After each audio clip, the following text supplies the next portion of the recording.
নমস্কার বন্ধুরা, মিঠু অ্যান্ড রিয়া কুকিংয়ে তোমাদের সকলকে স্বাগত জানাই। বর্ষা তো একেবারে দুয়ারে এসে কড়া নাড়ছে। ঝিমঝিম বৃষ্টি সারাক্ষণই পড়ছে। এই ঝিমঝিম বৃষ্টি যখন বাইরে কচু পাতার ওপর টুপটাপ করে বৃষ্টি হয়ে পড়ে, তখনই মনটা বলে ওঠে চাই তার খিচুড়ি। তাই আজ আমি এক স্পেশাল থালি এনেছি।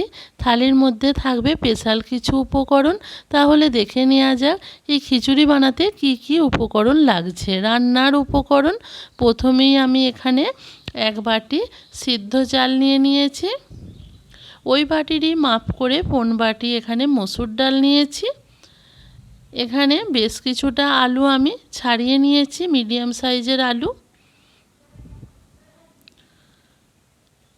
এখানে 2 পিস টমেটো, একটা ক্যাপসিকাম, 8 পিস রসুন কুচি আর 8 পিস কাঁচা লঙ্কাকে কেটে নিয়েছি।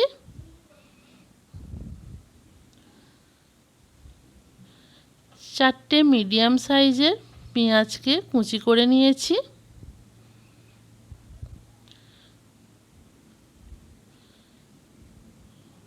সর্ষের তেল নিয়ে নিয়েছি এখানে 1/2 কাপ। ফোড়নের জন্য নিয়েছি গোটা লঙ্কা, জিরে আর তেজপাতা। আমি ডিম খিচুড়ি যেহেতু বানাবো, এখানে আমি 2 পিস ডিম নিয়ে নিয়েছি।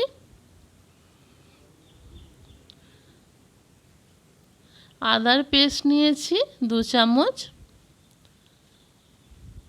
হলুদ গুঁড়ো 1 চামচ, লঙ্কার গুঁড়ো 1/2 চামচ, ধনে গুঁড়ো 1/2 চামচ, জিরে গুঁড়ো 1/2 চামচ, চিনি 1 চামচ, লবণ স্বাদ মতো। এই হলো আমার রান্নার উপকরণ। তাহলে চলো খিচুড়ি বানিয়ে নেওয়া যাক। রান্নার পদ্ধতি, প্রথমেই আমি এখানে একটা বাটি নিয়ে নিয়েছি। বাটির মধ্যে চালটা নিয়ে নেব আর ডালটাকেও নিয়ে নেব। নিয়ে ভালোভাবে চাল আর ডাল ধুয়ে নেব। খুব পরিষ্কার করে চাল ডালটা আমি ধুয়ে নেব। চাল ডাল ভালোভাবে ধোয়া হয়ে গেছে। এবার আমি গ্যাসের মধ্যে একটা হাঁড়ি বসিয়ে দেব। হাঁড়ির মধ্যে বেশ কিছুটা জল দিয়ে দেব। জল গরম হওয়া পর্যন্ত অপেক্ষা করব। আমি একটা ঢাকা দিয়ে ভালোভাবে জলটাকে আগে গরম করে নেব। এখানে যদি মুগের ডাল দিয়ে যদি কেউ করো, তাহলে মুগের ডালটাকে কিন্তু ভেজে নিতে হবে। মসুর ডাল দিয়ে যেহেতু করছি, আমি ডালটাকে ভাজলাম না। এবার আমি জলের মধ্যে চাল আর ডালটা দিয়ে দেব। দিয়ে ভালোভাবে ওটা সেদ্ধ হতে দেব। এদিকে একটা বাটি নিয়ে নেব।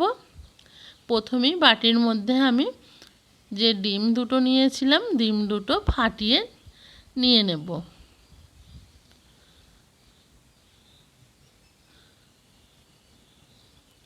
এবার অল্প একটু লবণ দিয়ে দেব। দিয়ে ভালোভাবে ডিমটাকে ফেটিয়ে নেব। এবার একটা কড়াই বসিয়ে দিয়েছি। কড়াইয়ের মধ্যে বেশ কিছুটা তেল দিয়ে দেব। তেল গরম হওয়া পর্যন্ত অপেক্ষা করব। তেল গরম হয়ে গেছে। খিচুড়ির সাথে বেগুন ভাজা না হলে চলে না। বেগুনটা আমি আগে ভেজে নেব। বেগুনটাকে দিয়ে দিলাম। দিয়ে ভালোভাবে আগে বেগুনটাকে ভেজে তুলে নেব।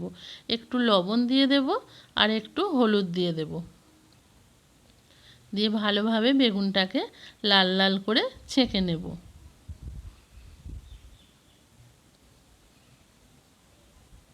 খিচুড়ির সাথে তো বেগুন ভাজা চাই বলো। এবার বেগুনটাকে আমি তুলে নেব। বেগুন ভাজা হয়ে গেছে।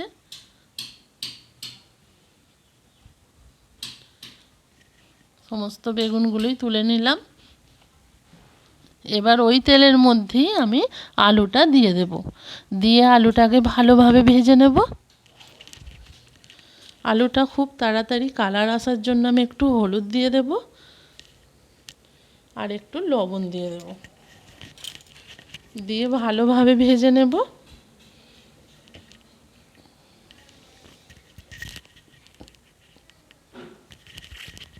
দেখো আলুর থেকে ভালো কালার এসে গেছে। আলুটাকে আমি খুব ভালোভাবে লাল লাল করে ভেজে নিয়েছি আর তুলে নিলাম আলুটাকে।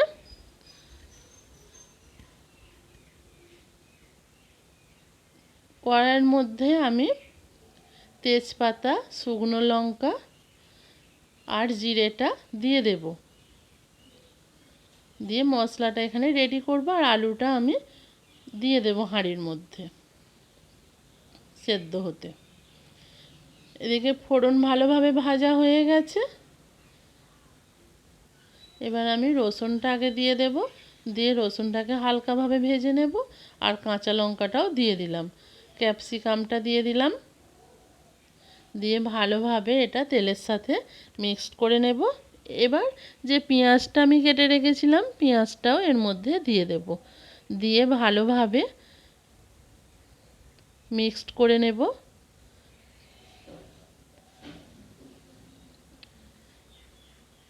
এবার আমি টমেটোটাও দিয়ে দেব, দিয়ে টমেটো আর পেঁয়াজ খুব ভালোভাবে নরম হয়ে যাওয়ার জন্য একটু আমি লবণ দিয়ে দেব। লবণটা দিলে দেখবি খুব তাড়াতাড়ি এগুলো নরম হয়ে যায়, পেঁয়াজ, টমেটো, ক্যাপসিকাম এগুলো খুব তাড়াতাড়ি নরম হয়ে যায়। খুব ভালোভাবে ভাজা হয়ে গেছে, দেখো খুব ভালোভাবে কিন্তু ভাজা হয়ে গেছে। এবার আমি এখানে চিনিটা দিয়ে দেব, দিয়ে আর একটু ভেজে নেব। আদার পেস্টটা দিয়ে দেব, দিয়ে আবারও একটু কষিয়ে নেব যতক্ষণ না কাঁচা আদার গন্ধটা যাচ্ছে। ভালোভাবে আদাটাও কষানো হয়ে গেছে।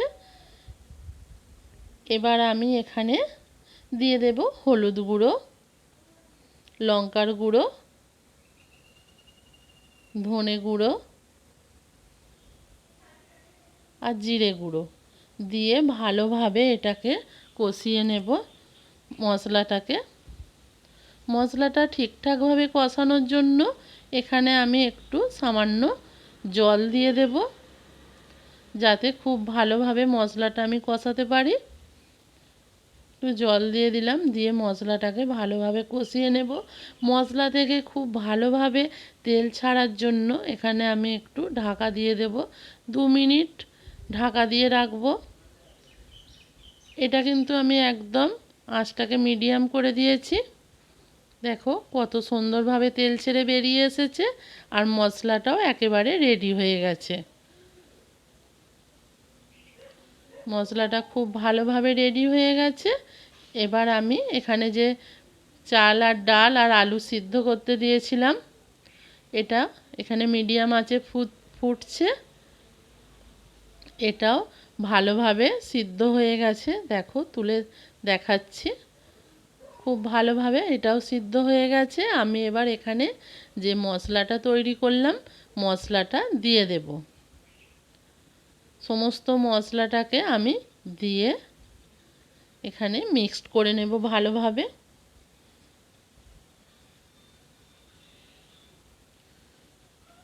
সমস্ত মশলাটা আমার দেয়া হয়ে গেছে। এবার আমি গ্যাসের ফ্লেমটাকে একেবারে কমিয়ে দেব, দিয়ে এটা 5 মিনিটের জন্য বসিয়ে রাখবো, যাতে মশলাটা ভালোভাবে খিচুড়ির সাথে সেট হয়ে যায়। এবার এখানে 5 মিনিটের জন্য এটা মিডিয়াম আঁচ একদম লো করে দিয়েছি আঁচটা, দিয়ে বসিয়ে রাখলাম ঢাকা দিয়ে। আর এদিকে কড়াইয়ের মধ্যে একটু তেল দিয়ে দিলাম, তেলটা গরম হওয়া পর্যন্ত অপেক্ষা করব। তেল গরম হয়ে গেছে, এবার পাঁপড় ভাজতে হবে। খিচুড়ি মানেই পাঁপড় ভাজা চাই। পাঁপড়টাও আমি ভেজে নিলাম, পাঁপড়টাকে ভেজে তুলে নিলাম সব। আর আমি যেহেতু ডিম খিচুড়ি করব, ডিমটাকে তো এবার আমাকে ভাজতেই হবে। ডিমটাকে আমি ভেজে নিচ্ছি, আর খুন্তির সাহায্যে ভালোভাবে ডিমটাকে কুচি কুচি করে নেব। এইভাবে নেড়ে নেড়ে কুচি কুচি করে নেব ডিমটাকে। আমরা তো সকলেই সবজি দিয়ে খিচুড়ি করে খাই, কিন্তু এই ডিম খিচুড়ি একবার করে খেয়ে দেখো, খুবই ভালো হয় খেতে, আর খুবই টেস্ট হয়। এবার আমার ডিমটা ভাজা হয়ে গেছে, ডিমটাকে আমি তুলে নেব। ডিমটা আমি তুলে নিলাম, নিয়ে আমি খিচুড়ির মধ্যে ডিমটাকে দিয়ে দেব। আর এখানে আমি আগে লবণটা দিয়ে দিলাম, দিয়ে ভালোভাবে লবণটাকে মিক্সড করে নেব।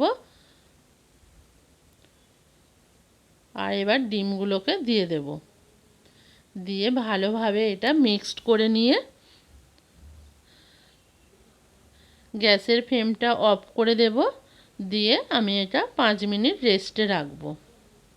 এখানে আমি গরম মশলা ইউজ করলাম না, যেহেতু ডিম দেওয়া আছে আমি গরম মশলাটার ইউজ করলাম না।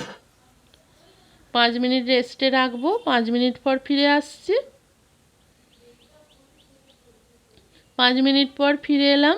দেখো বন্ধুরা, কত সুন্দরভাবে তৈরি হয়ে গেছে এই ডিম খিচুড়ি। বর্ষার দিনে এই ডিম খিচুড়ি খুবই ভালো লাগে খেতে, যখন ঝিমঝিম করে বৃষ্টি পড়ে। বর্ষা মানেই হচ্ছে খিচুড়ি, তখনই মন বলে খিচুড়ি খাবো। দেখো, এইভাবে তোমরাও বাড়িতে করবে, খুবই ভালো হবে খেতে। আর যদি এই থালিটা তোমাদের পছন্দ হয়, তোমরা অবশ্যই একটা লাইক, একটা কমেন্ট, একটা শেয়ার করবে।